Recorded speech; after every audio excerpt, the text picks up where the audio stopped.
दुनिया की रीति है कि जो आएगा सो जाएगा। ये जो अपनी शरीर है ये माटी की है। तो हम सारे कलाकारों का भाव है,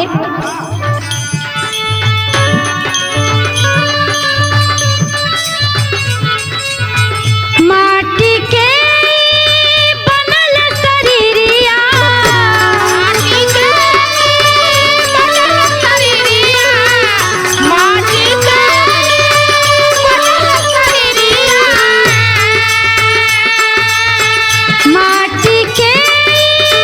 बनल शरीरिया, माटी में मिल जाई जहिया हंसा छोड़ी पराई, जहिया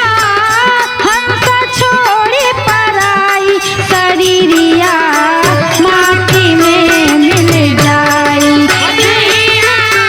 हंसा छोड़ी पराई, शरीरिया माटी में मिल जाई, हो जहिया हंसा छोड़ी पराई, शरीरिया माटी में मिल जाए।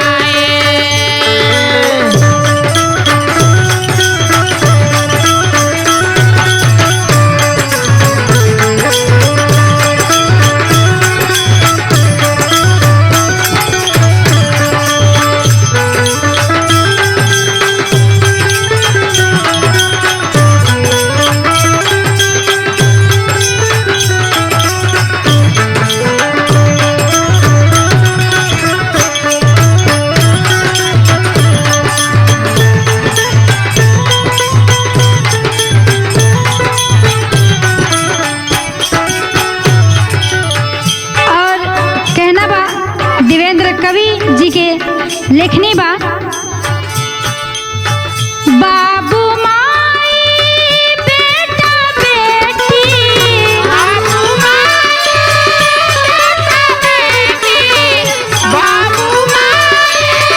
बेटा बेटी,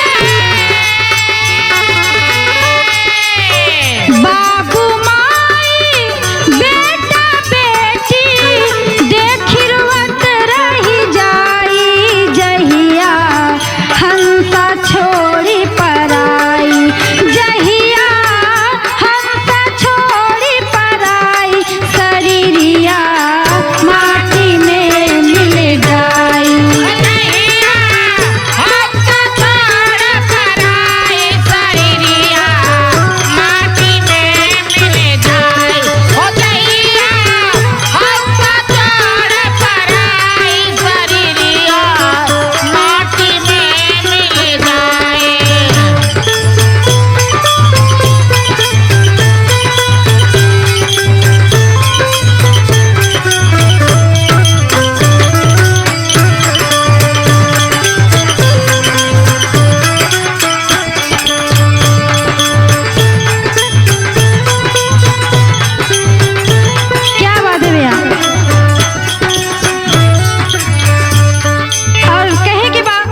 केहू न जाने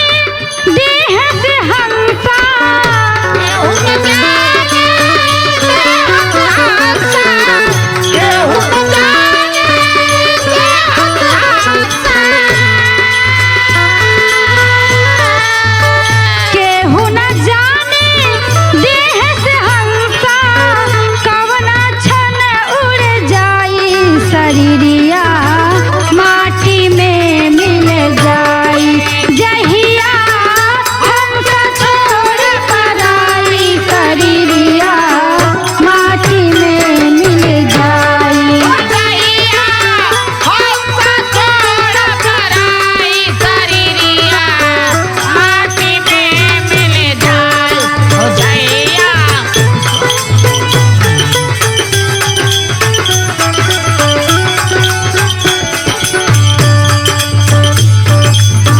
जवना नारी संग प्रीत निभावला,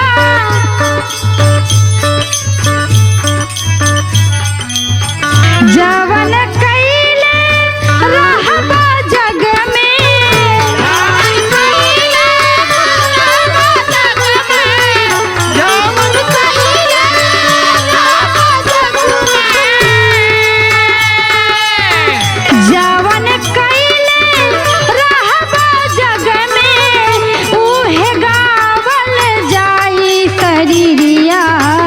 माटी में मिल जाई, जहिया हमका छोड़ पराई शरीरिया माटी में मिल जाई, जहिया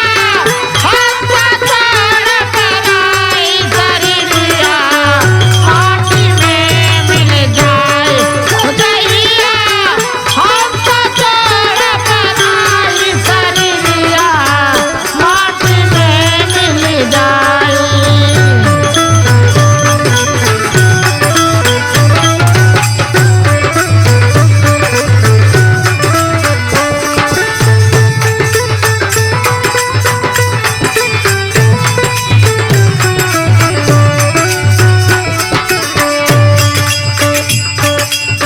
और कहे के बा भैया जैसन कि यहाँ के